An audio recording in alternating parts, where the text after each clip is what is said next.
از سخنان سلف صالح در بیان صفات الله سبحانه و تعالی برای شما گفتیم که سخن میرونیم از روی این کتاب. بسم الله و الحمدلله و الصلاة و السلام علی رسول الله. اما بعد حاضر باشد از نقطه دیگری که در اینجا در این کتاب لمعة الاعتقاد ذکر می شود، سخنان امامان سلف در باره صفات الله سبحانه و تعالی. قال امام ابو عبدالله احمد ابن محمد ابن حنبل رضی الله عنه می‌فرماید که امام ابو عبدالله احمد ابن محمد ابن حنبل الله از او راضی باد درباره سخنان پیامبر صلی الله علیه و سلم ان الله ينزل الى سماء الدنيا، که امام احمد ابن حنبل در بیان سخنان رسول الله صلی الله علیه و سلم که ان الله ينزل الى سماء الدنيا، الله بر آسمان دنیا می‌فراید، ان الله یرا فی القیامه، اینکه الله در روز قیامت دیده می‌شود. چی فرمودند؟ این احادیث ان الله ينزل الى سماء الدنيا، الله به آسمان دنیا فرود می آید و الله و ان الله یرا فی القیامه، و الله در روز قیامت دیده می شود. و مانند این حدیث ها زیاد هستند. امام احمد فرماید که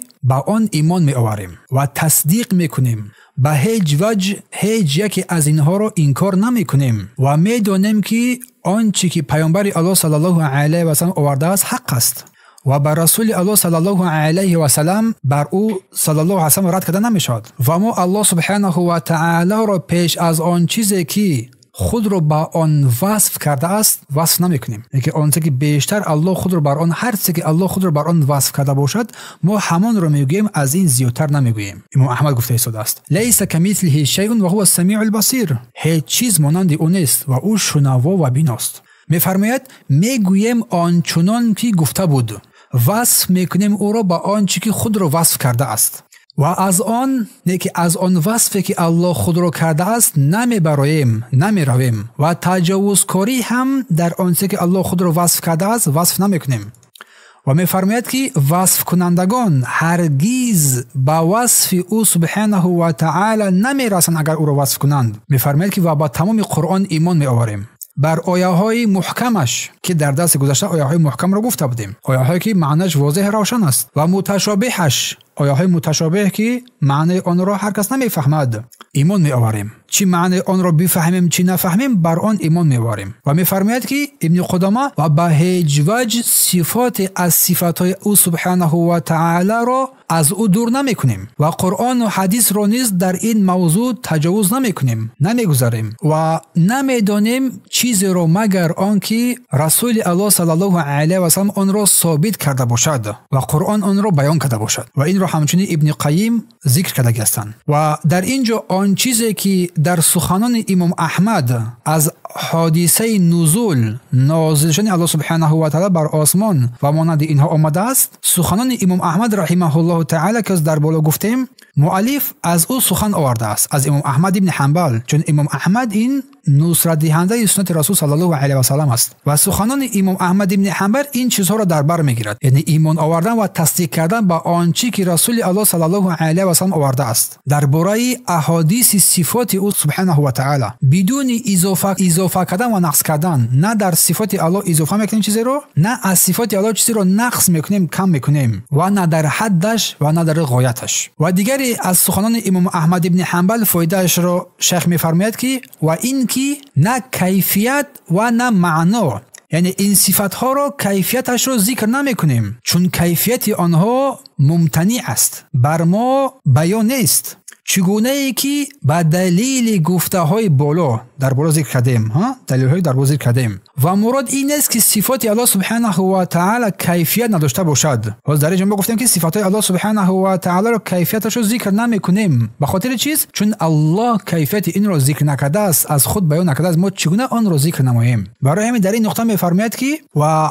مراد از این که صفات الله سبحانه و تعالی کیفیت نداشته باشد نیست، بلکه صفات الله کیفیت دارند، زیرا صفات الله سبحانه و تعالی در حقیقت ثابت شده هستند. پس چیزی که ثابت شده است حتما باید کیفیت هم داشته باشد، اما کیفیت صفات الله سبحانه و تعالی بر ما معلوم نیست، بر ما معلوم نیست. و گفته او که هیچ معنای، یعنی برای آن معنای مقرر نمیکنیم اگر برخلاف معنای ظاهری آن باشد، چنانکه اهل تعویل انجام میدهند، برخلاف معنای ظاهری صفات الله سبحانه و تعالی سخن میکنند و این کار نمودن معنای درست آن هم این چیز درست نیست، چون که اهل تعویل مینمایند به خاطر آنکه این ثابت است، به خاطر آنکه سخن او سبحانه و تعالی دلالت میکند و ما باشد هیچ یکی از سخنان الله سبحانه و تعالی را انکار نمیکنیم.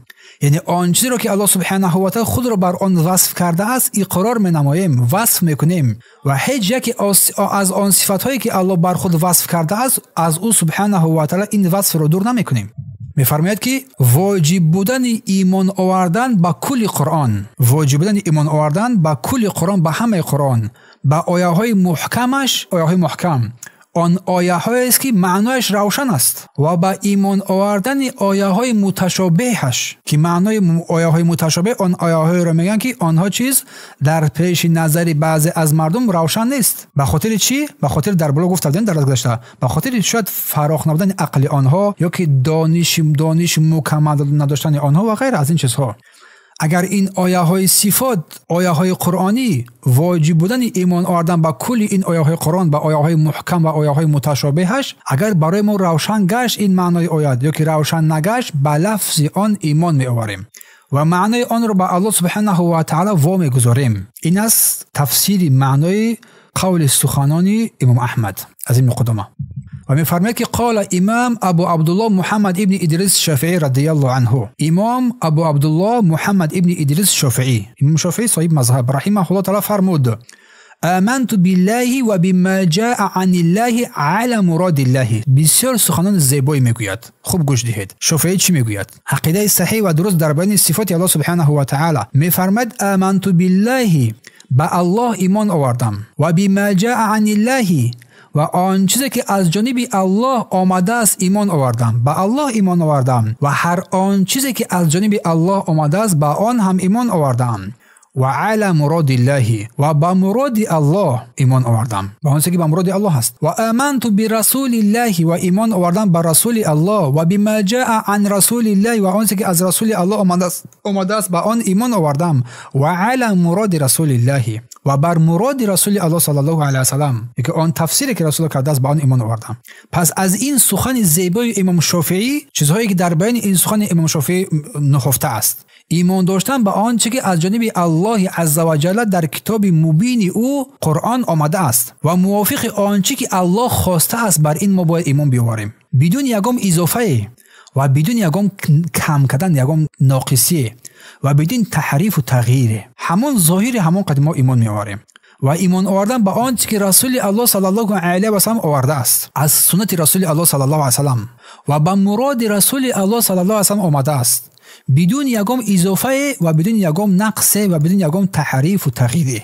پس این سخن امام شافعی ایمان آوردن به الله، ایمان آوردن به الله و آنچه که از جانب الله آمده است بر مراد الله، و ایمان آوردن بر رسول الله و آنچه که از جانب رسول الله آمده است بر مراد رسول الله صلی الله علیه و سلم. این سخن در اینجا تأکید می‌نماید پاسخ ورد به اهل تعویل و اهل تمثیل را، اهل بدعت را. این از سخن سلف صالح در این موردها رضی الله عنهم. پس چون که هر یکی از آنها به آنچه که از جانب الله سبحانه و تعالی و پیامبرش به خاصی الله و پیامبرش آمده است ایمان داشتند از سلف صالح، و اهل تعویل و اهل تعطیل بر آن ایمان نداشتند و با درستی آن سخنان الله و سخنان رسول الله صلی الله علیه و اهل تمثیل، اهل تعویل نقص کم کردند و اهل تمثیل زیاد کردند. بارک الله فیکم.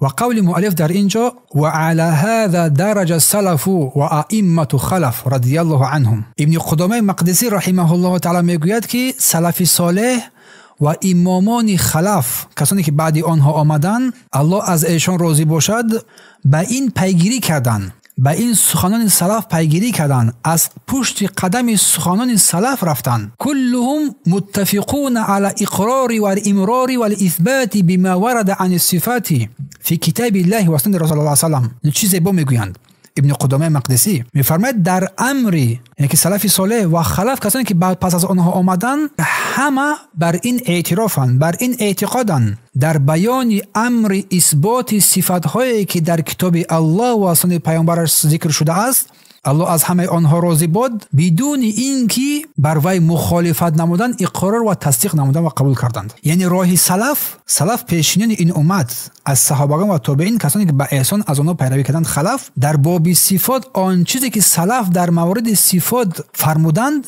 اعتراف میکردند و اثبات آن چیزی که از صفات الله متعال در کتاب الله و سنت پیامبرش صلی الله علیه و سلم آمده است بدون تعویل، با آن طرزی که به مراد الله و پیامبرش است قبول میکردند و آن را مخالفتی نمیکردند. و سپس نقطه دیگری را که ابن قدامه در اینجا میفرماید، ترغیب به سنت و آگاهی و تحذیر نمودن از بدعت. ترغیب و سنت، رغبت کنندن به سوی سنت و آگاه نمودن مردم و تحذیر نمودن مردم از بدعت. میفرماید ابن قدامه که وقد امرنا، به درستی که به ما امر شده است، بالاقتداء لآثارهم، بر اقتدا نمودن از آثار آنها. ابن قدامه میگوید که بر ما امر شده است، یا که ما امر شدیم که از پی آثار آنها پیروی کنیم و به چراغ راه آنها هدایت شویم. و حذرنا المحدثات، و از کارهایی که به تازگی به وجود آمده است از بدعت و نوآوری ها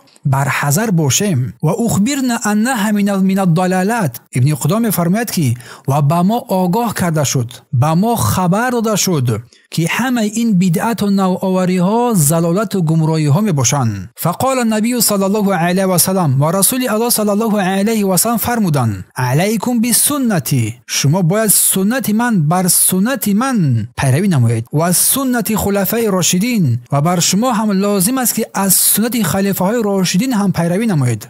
المهدیین من بعدی، خلیفه های راشدین که بعدی من پایبند باشد، هدایت یافتگان. عضوا علیها بالنواجذ، و رسول فرمودند که شما آنها را با دندانهای کرسی خود سخت بقپید، سخت بدارید. و ایاکم و محدثات الامور، و از نوآوری ها بپرهیزید، گفتن صلی الله علیه و سلم. فان کل محدثه بدعه، و گفتن بدروسی که هر نوآوری این بدعت است، هر چیز نوعی بدعت است. و کل بدعت ضلاله، و گفتن هر بدعت گمراهی است. پس در این کار به نمونه آنها ما باید پیگیری نماییم، پیروی نمودیم، پیروی کرد از آنها، این واجب است. چون رسول الله فرمودند که علیکم بسنتی، فرمودند که شما بر سنت من و سنت خلیفه هایی که بعد از من میآیند از آنها پیروی کنید. و بر این رسول الله اکتفا نکردند، آنها را راه هدایت گفتند و گفتند که با دندانهای کرسی خود بدارید، و باز بر این اکتفا نکردند. و رسول الله صلی الله علیه و سلم میدونستند که الله بر او خبر داد که بعد او بدعت های می آید، و گفتند ایاکم و محدثات الامور، از امرهای نوپیدا، از بدعت ها بر حذر باشید. چون با در این اکتفا نکرد رسول الله، گفتند که از بدعت ها بر حذر باشید، با بدعت برای ما آموزانیدن. گفتند که بر حذر از این نوآوری ها باشید. به خاطر چیز؟ فإن كل محدثة بدعه، چون هر نوآوری در دین این بدعت است و همه بدعت ها ضلالت هستند. این حدیث رو احمد و ابی داود و ترمذی روایت کردند که حدیث رو خوب و صحیح، البانی صحیح و خوب گفتند، حدیث صحیح گفتند. احمد در مسندش و ابی داود در کتاب سنن در بابی درباره لازم گرفتن بر سنت، و ترمذی هم در باب علم درباره قبول نمودن سنت و پرهیز از بدعت ذکر نمودند. و ابن ماجه باشد در مقدمه در بیان فصل پیروی از سنت پیامبر صلی الله علیه و آله و سنت خلفای راشدین ذکر نمودند، و ابن حبان و حاکم این را ذکر نمودند. پس اندر بیان سنت و بدعت و حکم هر کدام از اینها، و بدون برادر و خواهر گرامی که سنت در لغت به معنای طریق است، راه است، راه و رویش رو میگویند. و در اصطلاح باشد آن چیزی که پیامبر الله صلی الله علیه و سلم و اصحابش در اعتقاد و عمل بودند. قول و گفتار و رفتار پیامبر صلی الله علیه و سلم و صحابگان کرامش در اعتقاد و عمل بودند، این را سنت میگویند. پس پیروی از سنت پیامبر این واجب است، چون که الله متعال میفرماید در سوره احزاب آیه 21 لقد كان لكم في رسول الله اسوة حسنه لمن كان يرجو الله واليوم الآخر وذكر الله كثيرا. حقیقتا در حقیقت برای شما ای مؤمنان در زندگی و گفتار و کردار و حالتهای رسول الله صلی الله علیه و سلم برای شما یک سرمشق نیکویی است. راه رسول الله برای شما یک الگوی نیکویی است. گفتار او، کردار او، حالتهای او. و در دوام چی فرمود؟ لمن کان یرجو الله والیوم الاخر و ذکر الله کثیرا، برای آنان که به الله و روز قیامت ایمان دارند و الله را بسیار یاد میکنند. این آیه تاکید مینماید که ما سنت رسول الله صلی الله علیه و سلم لازم بگیریم و شکر و سپاس الله سبحانه و تعالی را به همه حالت در همه حالت به جا بیاریم. و رسول الله فرمود که علیکم بسنتی، بر سنت من چنگ بزنید و سنت خلفای راشدین چنگ بزنید. هدایت یافتگان بعد من با دندانهای کرسی آنها را بیدارید. و در دوام چی فرمود صلی الله علیه و سلم؟ گفته که و ایاک و محدثات الامور. پس بدعت چی است؟ بدعت در لغت هر چیز نوآوری و هر چیز نو رو میگویند، پیدا شده رو میگویند. اما در اصطلاح باشد بدعت آن چیزی است که در دین وارد شده است و برخلاف آن چیزی است که رسول الله صلی الله علیه و سلم و صحابگان کرام در اعتقاد و عمل میباشند، این رو بدعت میگویند. یک بار دیگر بدعت چی است؟ بدعت آن چیزی است که در دین وارد میشود، در دین وارد شده است، که این چیزی که در دین وارد شده است، در این وارد کرده شده است، برخلاف آن چیزی است که پیامبر الله صلی الله علیه و سلم و صحابگان کرام در اعتقاد و در عمل بودند است. و بدعت حرام است، چگونه که الله سبحانه و تعالی میفرماید در سوره نساء آیه 115 و من یشاقق الرسول من بعد ما تبین له الهدى، هر کی پس از آن که آشکار شدن راه هدایت با پیامبر الله صلی الله علیه و سلم مخالفت ورزد و یتبع غیر سبیل المؤمنین، مخالفت نماید سنت پیامبر صلی الله علیه و سلم را و همچنین پیروی راه مؤمنان را نکند، نولیه ما تولی و نصلیه جهنم و ساءت مصیرا. پناه به سوی الله. الله میفرماید و او را میگذاریم به آن راهی که اختیار کرد رفت. پس تو بدان امروز که آن راهی را تو انتخاب مینمایی از پایبندی به کتاب الله و سنت پیامبر، پس این راه را انتخاب نمودی، خوش به حالت. اما اگر راه این را غیر این را اختیار نمودی، راه زلالت اختیار نمودی، الله چی فرمود؟ او را میگذاریم به آن راهی که اختیار کرده است. راهی را که تو خود اختیار کردی، تو را به این راه الله میگذارد و الله میفرماید که و او را به نیکی و خوشبختی توفیق نمیدهیم. اگر تو راه بد رو انتخاب نمودی، پس از تو توفیق پیدا میکنی. باید قلب شده باشد برای حق.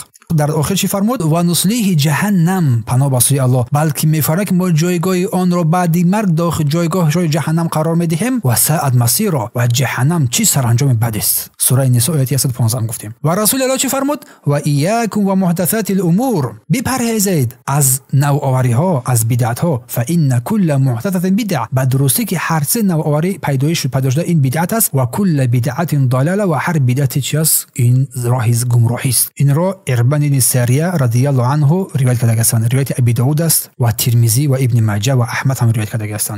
و قال عبدالله ابن مسعود، ابن قدامه فرمود که عبدالله ابن مسعود فرمود، چی گفت؟ اتبعوا ولا تبتدعوا فقد کفیتم. عبدالله ابن مسعود صحابه کرام رضی الله عنه فرمودند پیروی کنید ای مردم، پیروی کنید و نوآوری نکنید. چی سخن زیبا است، سخن سلف صالح چی زیبا است. پیروی کنید ای مردم و نوآوری نکنید، بدعتکاری نکنید. در دوام چی فرمود؟ فقط کفیتم، ای مردم، به درستی که برای شما بسنده است، بر شما بسنده است پیروی کردن، دیگر بدعت لازم نیست. این اثر صحیح است. این مسعود روایت کردگی هستند. بیشتری از تابعین، عبدالرحمن السلمی و دارمی و طبرانی و بیهقی این را روایت کردگی هستند. و قال عمر ابن عبدالعزیز رضی الله عنه کلاما معناه. عمر ابن عبدالعزیز این خلیفه راشد رضی الله عنه میفرماید ابن قدامه که یک کلامی رو در این معنا گفته است. پس چیش این خلیفه راشد چی گفته باشد؟ که زمان این عمر ابن عبدالعزیز رو، زمان خلافه عمر ابن عبدالعزیز رو عصر ذهبی میگن، اصل طلایی میگوین. چی میگوید؟ قیف حیث وقف القوم، در آن جایی که آنها صحابگان و سلف صالح ایستادن، میگه شما هم بیستید، توقف کنید ای مردم، کجا میرید از طریق بدعت و نوآوری ها؟ بیستید در آن جایی که قوم ایستادن، صحابگان کرام و سلف صالح. فإنهم عن علم وقفوا، میگه زیر آنها، یعنی که صحابگان کرام و سلف صالح و تابعینا و بزرگان دین، زیر آنها از روی علم ایستادن، آن چیزهای را میدونستند که ایستادن. و ببصر نافذ کفوا، و با بصیرت دیده روشن خود را باز داشتند، با بصیره دیده روشن خود را باز داشتند. ولهم عن کشفها كانوا اقوا و بالفضل لو كان فيه احرا، میگه برای فهم مسائل آنها توانتر بودند، آنها قدرتمندتر بودند، آنها دانشمندتر بودند. اگر در آن چیزی که فایده می بود، آنها از دیگران سزاوارتر بودند که از آن به آن عمل کنند. می‌فرماید که پس اگر بگویی چیزهای نوع بعدی آنها پیدا شد، بدانید که این چیزهای نو را کسانی به وجود آوردند که راه آنها را ترک کردند و از سنت آنها را پیروی نکردند. چیزی با میگوید بار دیگر میگه اگر که بگویید شما یعنی چیزهای نوع بعدی آنان پیدا شد، بعد سلف صالح، بعد صحابگان کرام، بعد تابعین، چی میگه بدونید، پس بدونید، چرا بدونید که چیزهای نو را کسانی به وجود آوردند که راه آنها را ترک کردند.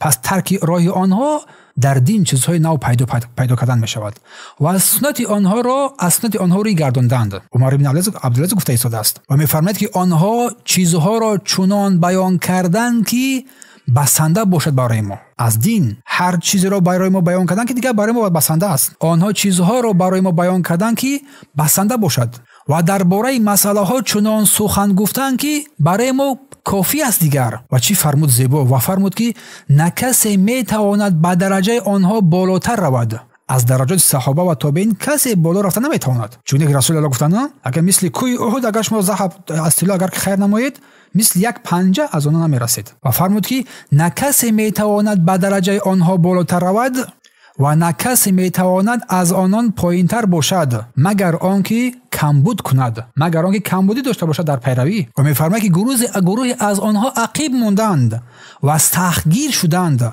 و گروه دیگر از آنها گذشتند و افراط کردند، یعنی که از خلاف بعد آنها می آمدگی از جهل و نادانی سخگیر شدند و گروه دیگر گذشت کردند، افراط کردند. در آخر می‌فرماید که حال آنکه آنان یعنی که سلف صالح میان این دو، میان افراط و تفرید در راه راست درست قرار گرفتند، نه سختگیر بودند نه آسانگیر بودند. و سخن ابو عمرو اوزاعی درباره صفات و رد ادرمی بر مردی که بدعت سخن گفت بسیار قصه زیبا است. امام اوزاعی با این ادرمی میفرماید که قال امام ابو عمرو اوزاعی رضی الله عنه علیک بآثار السلف. امام اوزاعی رضی الله عنه رحمه الله تعالی میگه که بر تو لازم است که با اثرها یعنی که سخنان سلف، نسل های اولین از مسلمانان پیروی کنی، از صحابگان کرام و تابعین. هرچند مردم تو را رد کنند، هرچند مردم تو را قبول نکنند، تو بر تو لازم است که از این سخنان سلف صالح پیروی نمایی و از نظرهای آدمان احتیاط بکنی، از عقل و فراست مردم احتیاط نمایی. نظر گوناگون هر نظر دارد این موضوع، از اونها میگه احتیاط کن. سخن زیبای اخیرش اوزاعی چی میگوید؟ هرچند آنها یعنی که این مردم آنها را با سخنان خود زیبا و آرا بکنند، بسیار سخنور هستند، یک باطل چونان زینت زیبا میدهند که در نظر تو حق میتابد. پس این آثار و خبرهایی که در ترغیب بر سنت است و هشدار دادن تو ای مؤمنه از بدعت است. از احوال صحابه عبدالله ابن مسعود رضی الله عنه، صحابی بزرگ که سال دومی از هجرت وفات کرده است، که پس از 76 سال از زندگیش از دنیا گذشتند. و این سخن عبدالله ابن مسعود رضی الله عنه تأکید بر ما میکند بر اهمیت پیروی از قرآن و سنت پیامبر صلی الله علیه و سلم. این عبدالله ابن مسعود رضی الله عنه بر هر مسلمان تأکید میکند که ای مسلمان تو بر قرآن و سنت پیروی نما، از قرآن و سنت پیگیری کننده باش و چیزهای نو رو در دین که وارد میشوند از آنها پیروی نکنی که اینها بدعت نامیده میشوند. گفت اتبعوا، پیروی کنید، یعنی از آثار پیامبر صلی الله علیه و سلم پیروی کنید بدون علاوه و کم کردن آن. ولا تبتدعوا، از بدعت و نوآوری پیروی نکنید، یعنی در دین بدعت عمل نو رو ایجاد نکنید در دین، چون که شما مسلمانان بر شما کافی است، بسنده است. یعنی صحابه برای اجرای وظیفه های دین برای شما کافی است، بسنده است. پس بدعت نوآوری لازم نیست، زیرا الله سبحانه و تعالی تعلیمات را بر پیامبر صلی الله علیه و سلم پوره و کامل رسانید و فرمود الیوم اکملت لکم دینکم، امروز من دین شما را برای شما، یعنی قرآن و سنت را برای شما کامل رسانیدم. سوره مائده آیه 3. پس این دین بر اضافه کردن دیگر احتیاج ندارد. ای برادر و خواهر گرامی، چی فرمود؟ لقد کفیتم، در آخر سخنش عبدالله بن مسعود، شما را بسنده است، این سخن عبدالله ابن مسعود اشاره بر آن است که دین کامل شده است. آنچه که از هدایت و نجات انسان در حیات زندگیش برایش لازم است و در قرآن و سنت وجود دارد. همه این در قرآن و سنت هست. پس علاوه کردن چیزهای نو یا تغییر دادن شریعت دیگه ضرورت بر این نیست، چون این چیزها مردم را از راه حق دور می‌سازد. و از گفته های تابعین، امیرالمؤمنین عمر ابن عبدالعزیز که سال 63 از هجری تولد شده بود و سال 101 از هجری وفات کرد، که سخن وی بیان واجب بودن گفت واجب است که در جایی که مردم ایستادگی کردند، در آن جایی که مردم ایستادن توقف کردند، معنایش سخنش مفهوم این سخن رسول الله و یارانش از صحابگان کرام است. در آنجا که آنها ایستادن در آنجا بیستیم، چرا تجاوز میکنیم؟ تو را چی مجبور کرده است که از سخن پیامبر تو بیرون بشوی، از سخن صحابه بیرون شوی و در عمل دینی نه که در اعتقاد و عمل همان چیزی رو پیروی کنیم که آنها بودند؟ آیا این یگان مشکلی دارد؟ این آیا قین است؟ بلکه زیبا است. پیروی از رسول صلی الله علیه و سلم. در دوام چی فرمود عمر بن عبدالعزیز؟ چون که آنها رسول الله و صحابگان کرام با دانش و روشنی کامل ایستادند، با دانش و روشنی کامل ایستادند، با علم کامل ایستادند، با وحی الهی ایستادند. اگر پس از آنها چیز بهتری می بود، آنها حتما بر ما پیش می گرفتند. اگر چیز بهتری بود، آنها می گرفتند آنها بر ما خبر می دادند. و فرمود که آنچه که بعد از آنها ایجاد شد، پیدا شد، چیزی که بعد از آن پیدا شد، تنها مخالفت بر راه سنت پیامبر صلی الله علیه و سلم است و بس. تنها دوری از راه روش پیامبر هست و بس. و تنها دوری از راه سلف صالح صحابگان کرام است و بس. و می‌فرماید که آنها برای دین و آنها در دین همه چیز را که برای شفای انسان و قناعت بخشی انسان لازم بود برای ما بیان کردند و شرح دادند، درباره آن توضیح واضح روشن کردند. و می‌فرماید که از مردم بعضی در پیروی از آنها، از صحابگان کرام یا از رسول الله کوتاهی کردند و این باعث کشمکشی شد. و بعضی غلو کردند، یعنی کسانی که از حد زیاد به عمل دینی شروع کردند، از حد زیاد گذرانیدند، از حد زیاد قرارها گرفتند، در حالی که راه صراط، یعنی که صراط مستقیم، بین افراد و تفریط است. بعضی از مردم به نهایت سبکی بد کردند. انسان بین این باید قرار بگیرد. و از گفته های تابعین، اوزاعی و عبدالرحمن ابن عمرو که سال 157 از هجری وفات کرده است، فرمودند که به آثار سلف صالح پیروی کن. همان راه را پیش بگیر ای انسان که صحابگان و تابعین به نیکویی پیروی کردند، به خاطر آن که این راه بر اساس قرآن و سنت بنا شده است، راه صحابگان کرام. و فرمود اگرچه مردم تو را هم رد کنند از این راه تو پیروی می‌نمی قرآن و سنت، اگرچه خوششون نآید، اگر تو را دور کنند، اگر از تو جدا شوند، تو این راه را ترک نکن. و فرمود هوشیار باش از این عقیده های پیدا شده مردها، حذر کن از عقیده های مردها، چون گفته های آنها چنان سخنور هستند، چنان شیرین سخن میکنند که گمان میبرد که این حق است. آنها را این سخنان باطل را زیبا جلوه میدهند. اگر چند میفرماید که اگر اینها این سخنان را بر شما زیبا زینت بدهند، از آن برحذر باشید. تنها کتاب الله و سنت پیامبر صلی الله علیه و سلم. در اینجا قصه محمد ابن عبدالرحمن ادرمی است. محمد عبدالرحمن ادرمی با مردی که یتکلم بدعت میگفت، بدعت کاری میکرد، مردم رو به سوی آن دعوت میگن بود. محمد ابن عبدالرحمن ادرمی یک مرد را دید که با سوی بدعت مردم را دعوت میکنه، خود بدعت کار بود، با سوی بدعت مردم دعوت میداد. چه قصه زیباست، گوش بدهید. محمد ابن عبدالرحمن ادرمی با مرد درباره بدعت سخن گفت و مردم را با آن بدعت دعوت میکرد. چنین گفت با او که ادرمی به این مرد بدعتکار با سوی بدعت دعوت میکرد. پاسخ داد. چی پاسخ داد؟ گفت آیا رسول الله صلی الله علیه و سلم و ابوبکر و عمر و عثمان و علی رضی الله عنهم این رو میدونستند یا که نمیدونستند؟ از او پرسید، از شخص بدعتکار. آیا رسول الله و این صحابگان کرام یاران چهارگانه پیامبر این رو میدونستند یا که نمیدونستند؟ از او پرسید. شما هم از هر بدعتکار میپرسید این رو، کسی که بدعت کرد. و آن مرد مذکور، مردی که بدعت با سوی بدعت دعوت مینمود، گفت نمیدونستند، این رو نمیدونستند. سپس ادرمی در جواب گفت پس چیزی رو که آنها نمیدونستند تو آن را از کجا دانستی؟ به هر یک بدعتکار رد قوی است. پس آن مرد مذکور، مرد بدعتکار گفت، پس از قولش بازگشت، پس من میگویم که آنها میدونستند. از قولش در حال بازگشت. من از قولم برگشتم، یعنی من میگویم که آنها میدونستند. ادرمی گفت آیا بر آنها رسیده بود؟ و آنها به آن سخن نگفتند، که آنها این را میدونستند علاوه بر این که این سخن را میدونستند با این سخن نکردن، یعنی تو این را گفتن هستی و مردم را به سوی آنچه که میدونستند دعوت نکردند، صحابگان و پیامبر علیه السلام، یا اینکه بر آنها نرسیده بود. باز سوالش کرد، گفت بله بر آنها نرسیده بود. فهمو ادرمی گفت پس چیزی که برای رسول الله و خلیفه را نرسیده باشد پس برای تو چگونه رسید؟ چیزی که برای آنها نرسید چگونه برای تو رسید؟ از کجا رسید؟ چون با پیامبر وحی میشد. در این هنگام آن مرد خاموش ماند، گفت این گپا زنکش گرفت. چیزی که برای آنها نرسید چگونه برای تو رسید؟ خلیفه که در آنجا حاضر بود گفت الله بر آن کسی که چیزی بر آنها نرسیده بود هرگز نرساند و بر آنها فراخی نیاورد. و مؤلف در اینجا میفرماید که و هذا، که همین طور هر کسی که آن را که بر رسول الله، یعنی که آن چیزهای بدعت رو بر رسول الله صلی الله علیه و نسبت میدهد، بیانش به تابعین نسبت میدهد، پس با این طریق تو میتوانی آن را چون نمایی رد کنی. پس مؤلف میگوید که همین طور هر کسی که آنچی را که بر رسول الله و یارانش و تابعین که آنها را به نیکویی پیروی کردند، رسول الله را تابعین به نیکویی پیروی کردند و امام بعدی که از آنها از عالمان در این استوار قرار گرفتند با علم در قرائت آیات‌های صفات و خواندن خبرها از رسول صلی الله علیه و از گذشتگان و همان طوری که آمده‌اند برای آنها جایز بود، یعنی که آنچه که پیامبر آورده است از کتاب و سنت پیامبر صلی الله علیه و برای ما جایز است که ما از آنها نقل نماییم و چیزی که برای آنها نآمده است برای ما جایز است که نقل نماییم به دیگران. این قول در بیان توجه و فهم، در بیان رعایت کردن راه سلف صالح است. یعنی که این قول تأکید میکند، قول ادرمی برای ما تأکید میکند، مخصوصا در مورد قرائت آیات ها و احادیث هایی که درباره صفات الله سبحانه و تعالی است به تغییر و به تعویل.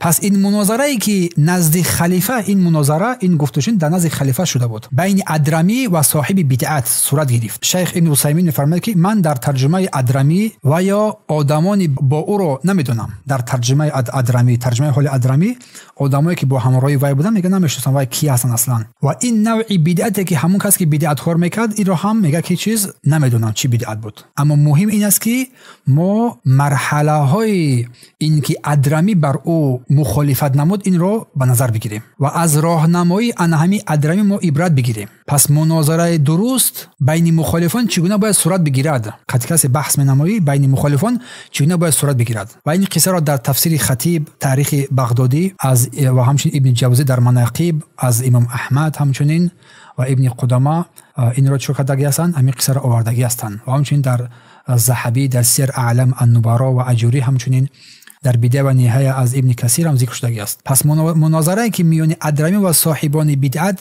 در نزد خلیفه روی داده بود یک حالت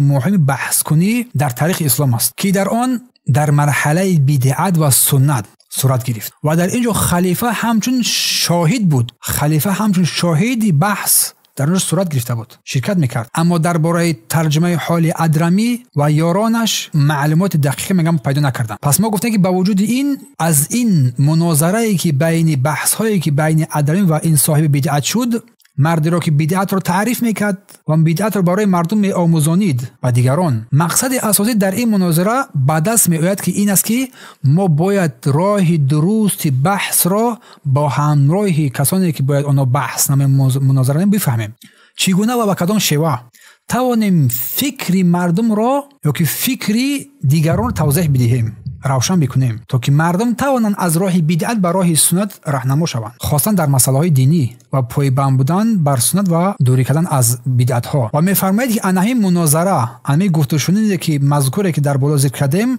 یک چند نقطه های روشن را برای ما بیان می‌نماید. با هر کسی تو سخن میگویی اساس آن باید طلب در بیان کتاب الله و سنت پیامبر باشد. نقطه اساسی کتاب الله و سنت پیامبر صلی الله علیه و هر وقتی که کوشش می‌شود که نقطه نظر پیشنهاد گردد، یک نقطه نظر پیشنهاد گردد، بعد دیگر ویژه بگیریم اگر بدعت باشد باید با کتاب و سنت برای تصدیق و درستی این نقطه اساس یافته شود، کتاب و سنت، چون بدعت ها زیاد هستند. و دوم مخالفت بر سنت نمودن یا که پیروی از راه سلف نمودن.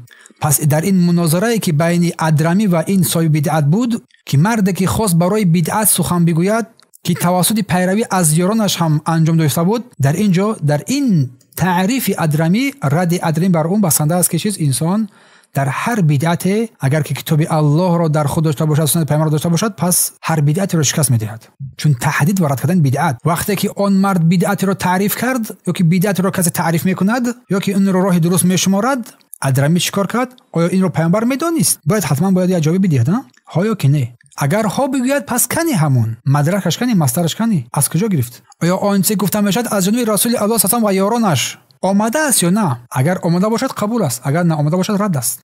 پس این نشون میده که مناقشه درست و صحیح این است که انسان هنگام مناقشه بر اساس دعوت به سوی حق باشد، چون دعوتگران به سوی باطل خیلی زیاد است. و بیان کرده که ادرمی این ازرمی نام داشت. نام پوره او عبدالرحمن عبدالله ابن محمد ابن اسحاق ازرمی بود که او از وکی ابن عیینه و ابن مهدی و دیگران روایت کرده است و از او ابو داود و نسائی هم روایت کرده هستند، همین قصه ادرمی. و دوم آن شخصی که با او مناظره کرد، صورت گرفت، مناظره با او صورت گرفت، میگه احمد ابن ابی دعات بود، یکی از بزرگان اهل بدعت بود در نزد خلیفه احمد ابن ابی دعات. یک قاضی بزرگ بود، ابو عبدالله احمد ابن فراج البصری البغدادی که پیرو مذهب جهمیه بود، دشمن امام احمد ابن حنبل بود، یک دشمن سرسخت به سبب امام احمد خیلی شکنجه و کشتگی بود. و او امی ابی دعات یکی از جهمی های بزرگ بود و قاضی بود که دعوتگر به سوی عقیده خلق قرآن مخلوق از گفته مردم دعوت میکرد. در نزد خلیفه مأمون معتصم و وثیق یک منزلت بزرگ در نزد آنها پیدا کردگی بود این ابی دعات. و همین ابی دعات هنگام فتنه خلق قرآن دشمنی سخت با امام احمد نشان داد و میگفت ای امیرالمؤمنین او را بکشید، احمد را، زیرا او گمراه کننده است، که در سیر اعلام ابن نمالا این قصه ذکر شده است. و آن خلیفه که در این مناظره در این گفتگو حاضر شده بود، الواثق بالله میگویند هارون ابن محمد المعتصم بالله ابن هارون الرشید العباسی بود، فرزند هارون الرشید بود که با کنیه ابو جعفر معروف و معلوم بود. یکی از خلیفه‌ای بود که در دولت عباسیان در عراق حکمرانی میکرد. در شهر بغداد تولد شده بود که وفاتش سال 227 هجری تقریبا. و این واثق ابو جعفر هنگام خلیفه خود مردم را در موضوع خلق قرآن امتحان کرده بود و گروه از آنها را در زندان داخته بود، با وجود اینکه به نظر میرسد که او در آخر عمرش از این عقیده برگشت، یعنی به سبب این مردم داخل زندان شده بودند، عذاب اشکنجه کشیده بودند، اما در آخر از این عقیدهش برگشت، از عقیده خلق قرآن.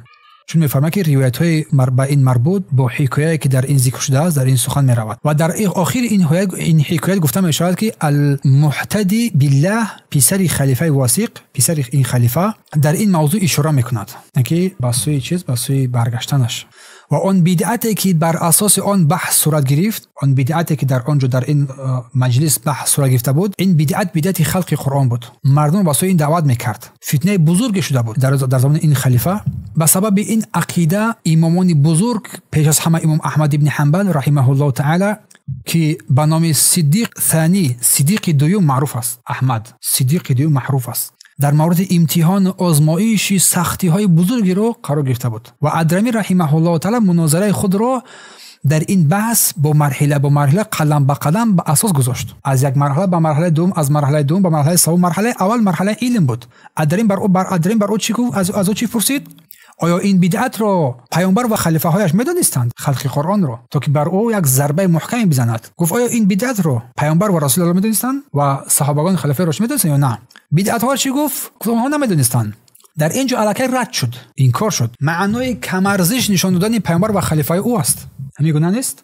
زیرا او ادعا میکند که آنچه که آنها نمیدانستند این میداند، آنچه که آنها به خبر شدند این خبردار شده است. معنای کمارزش دانستن پیامبر و خلیفه راشدین بود.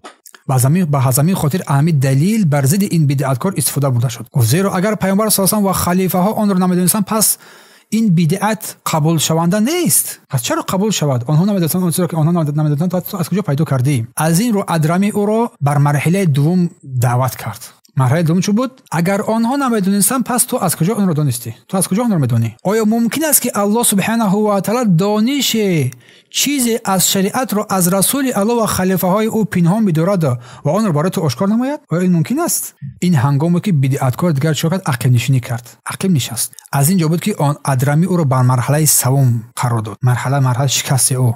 گفت اگر آنها نمیدونستند پس آیا بر آنها جایز بود که اگر که درجا چی گفت درجا گفت بعد از عقیده‌اش برگشت، از عقیده‌اش برگشت این بدعتکار چی گفت را آنها میدونستند. همیشه گفتن در حال برگشت گفت نه آنها میدونستند. ادرمی درجا مرحله سوم را استفاده بود، گفت اگر آنها میدونستند پس آیا بر آنها جایز بود که این چیزی که میدونستند این سخن را به مردم نرسونن، این دعوت رو از مردم پنهان کنن؟ برای آنها این جایز بود؟ آیا برای آنها جایز بود که با سوی آن دعوت نکنن؟ بدعتکار در این هنگام چی گفت؟ برای آنها جایز بود که ساکت مانند، برای آنها گفت جایز بود که خاموش بایستند. اگر این رو میدونستن نه که برای آنها جایز بود که از این سخن خاموش بایستند، نه که نگوین این سخن رو نگوین. پس ادرمی در اینجا آن رو قپید. پس گفت چیزی را که بر رسول الله و خلیفه های او جایز بود که بر آن خاموش بایستند بر تو جایز نیست؟ خاموش ایستادن بر تو جایز نیست؟ در این هنگام او بدعتکار دیگه عاجز ماند، از پاسخ دادن، از خودداری کرد، عقب نشینی کرد، چون تمام راههای بحث را با او بست، دهانش رو بست. این هنگام خلیفه‌ای که در آنجا حضور داشت نظر ادرمی را درست دانست و دعا کرد، در حق و دعای بد کرد و گفت هر کسی که آن را که برای پیامبر و خلیفه های او کافی بود قبول نمیکند تنگی بیاورد. یک به اصطلاح ما و شما خدا بکشش میگن که تلاشی بله، اینکه اون چیزی که پیامبر و رسول الله اون را اگر قبول نکنه باید تنگی بیاورد. پس برای همین خاطر شیخ میفرماید که هر صاحب باطل خواه بدعتکار باشد یا غیر آن عاقبت در بحث از پاسخ گفتن عاجز میماند، اگر با این ترتون رو بقبی شکست میخورد. این بود قصه ادرمی با این بدعتکار، با این صاحب بدعت. هر بدعتکار در آخر شکست میخورد، هر بدعتکار در آخر شکست میخورد. و در اینجا سخن رو به اتمام رسانیم و اگر که زنده و سلامت باشیم درس دیگر در بین ذکر بعضی از آیه ها و احادیث وارد شده در باب صفات، ذکری بعضی از احادیث و آیات هایی که در باب صفات ذکر شده است در اینجا ان شاء الله که با همراهی شمایان سخنرانی خواهیم کرد باذن الله تعالی. سبحانك اللهم و بحمدک اشهد ان لا اله الا انت استغفرك و اتوب الیک.